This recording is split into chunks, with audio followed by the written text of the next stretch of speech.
Next part is leadership theories. So there are five leadership theories that are as follow. The first one is the great man theory.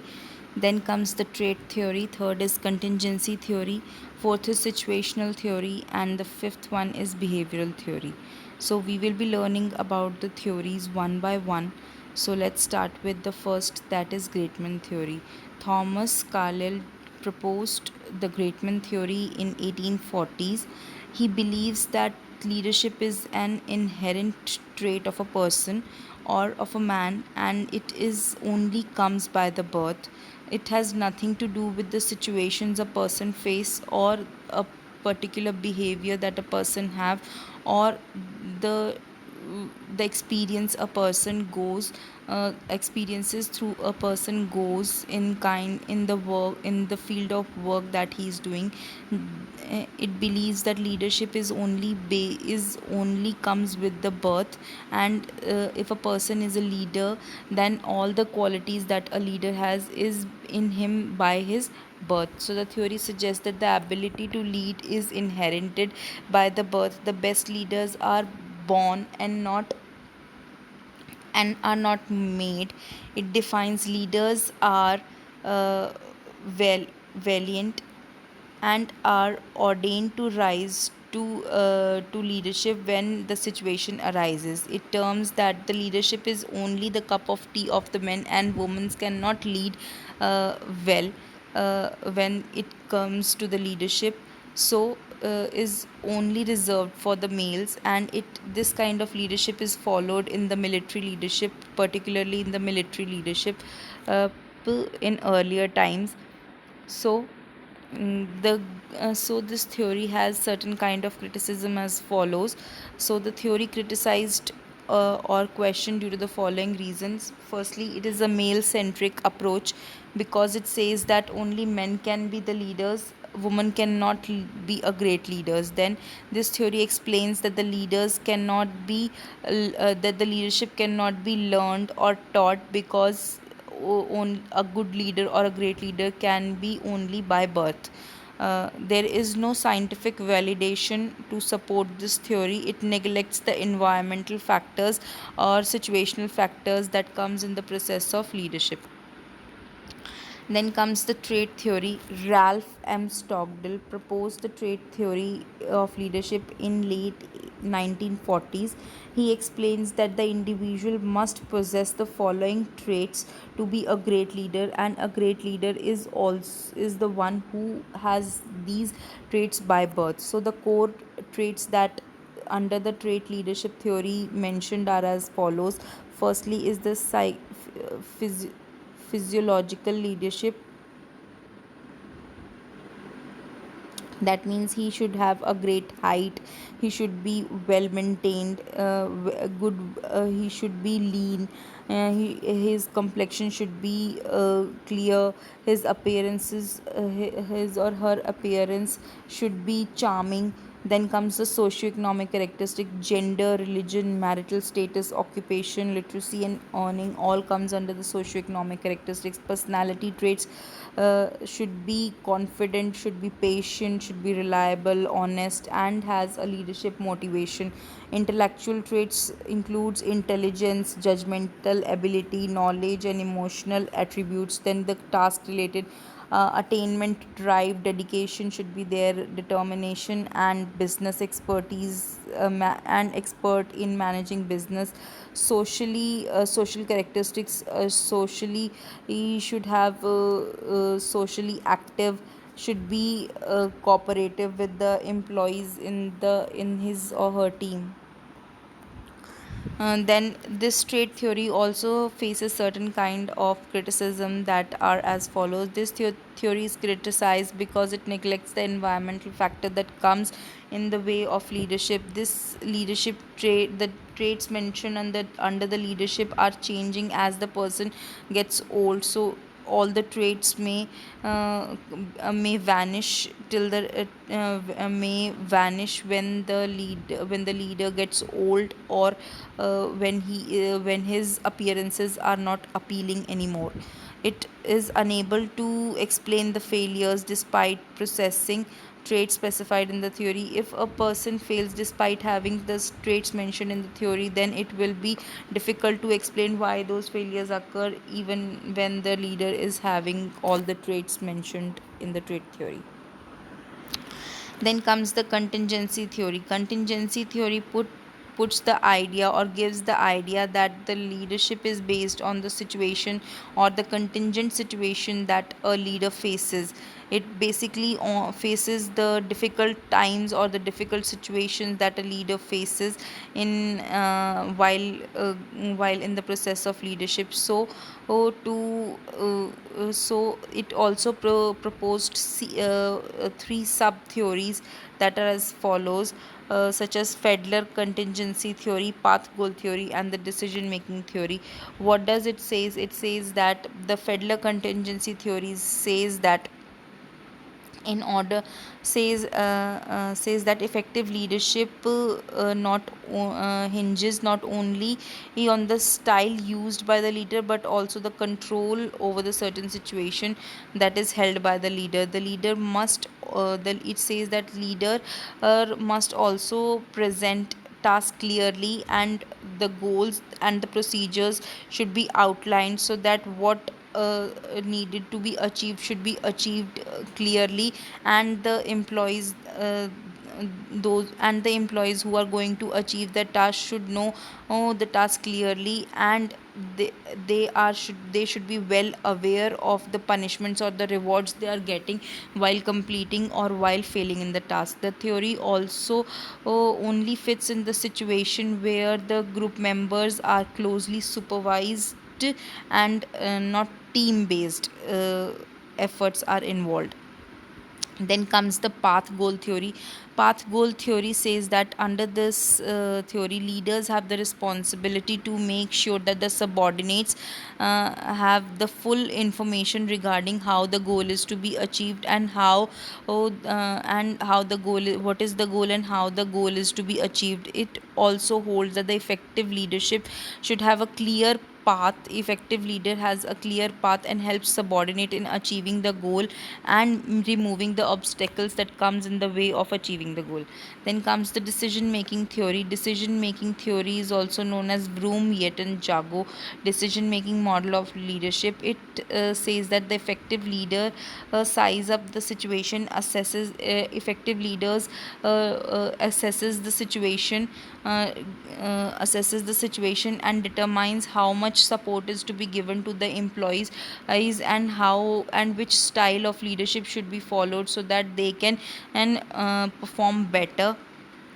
The overlining viewpoint in this theory is that effective leadership is contingent to the situation and the task and the people involved. Then comes the situational leadership theory. Situational leadership theory is given by the Hersey Blanchard situation theory. It states that leadership depends upon the maturity of the subordinates, and it also have divided into four quadrants, such as telling, selling, delegating, and participating. So what does it means? So the telling says that when a person enters in the organization, he should be given clear knowledge about the goals of the organization and how the organization works, and also given the training to perform the task. Then comes the selling. The leader leads by providing social and emotional support to the subordinates and convincing them and telling them to give their maximum efforts to reach to the maximum output. Then delegating. The leaders are least concerned about the situations that a subordinate or employee faces. So they are not concerned about the issues that a subordinate face. So participating, it is a democratic style. So under the participating, the democratic style of leadership is followed, where they are involved in the decision making process, and the leader is less focused on the achieving of objective, but the employees are involved in the participation of decision making, and their ideas can be utilized for better fulfillment of the objective. Then comes the behavioral theory. Behavioral theory is evolved in 1950s. It says that the personality traits are of no use, but only the behavior of the leader tells that only the behavior of the leader is enough to know what a leader that the leader is effective or not, and thus now focus is on the behavior of the leader rather than the personality trait of the leader. So to determine the perception of the subordinate, the actual behavior of the leader is to be identified. And to identify, there are two major categories. First is consideration. Consideration is basically the people oriented behavior. Under this, the leader pays full attention to the subordinates and develops a good or excellent interpersonal relationship with them, so that there is a friendly kind of atmosphere within the team, and they can work better with coordination and cooperation among themselves. Then comes second comes the initiating structure, which only involves the task oriented behavior. Under this, the leader is mainly concerned about the achievement of goals and structure schedules of the organization, and he is not involved in any kind of interpersonal relationship with the employees. Its main aim is just to utilize the employees for the completion of the organization's goal. So uh, which theory should be applied at workplace? So after studying all the five theories, we can say that no, not only any particular theory should be applied, but the mixture of all the theories should be applied, so as to gain better results and to achieve uh, uh, better and so as to achieve better goals, better reaching to the goals. So first is maximizing your strength. As proposed by the trait theory, effective leadership depends upon the trait one possesses, but leadership should not focus only on the traits. The leadership should focus on the strength and the weaknesses that strength and weaknesses that a leader has. The strong will or the strong will is crucial for staying resilient and seeing leaders through the difficult time, no matter how challenging the situation. How challenging the situation, the leader handling such situation may occurs or brightens or come emerges out to be the best if he faces such situation calmly and patiently. Then the decisive nature is another strength that the leader should possess. It says that when everybody is tensed or everybody is at pressure, then the leader should be act calmly, so that there should be no hurriness in achieving the goals. Because if there is a hurry among the employees to reach to the goal, then there may be some kind of deviations in the task. So to avoid that hurriness in the task, the leader should have the right kind of attitude that can keeps the employee focused uh, and less worried about the and less worried about how and less worried so as to achieve the task. Then comes the inclusive leader. It says that complex situation emphasizes the it says that more complex situational theories emphasis focusing on people. It says that acknowledging individual people to be the greatest asset is not just a mere number in their work. Increase in the number of the motivation of the workforce, but also giving them proper feedback and making them liable for the task they have done, and rewarding them also helps the leaders to to perform better according to the situations uh, they have, whether by welcoming feedback from the others or delegating responsibility to the other members in the team. Thus leaders should be always giving giving better kind of feedback to the employees they are working with. Then what is the takeaway or what is the conclusion of the theories? It says that not only any one theory, but the mixture of all the theories should be utilized so as to achieve the better results. That is, the great man theory believes that the traits are inherent, and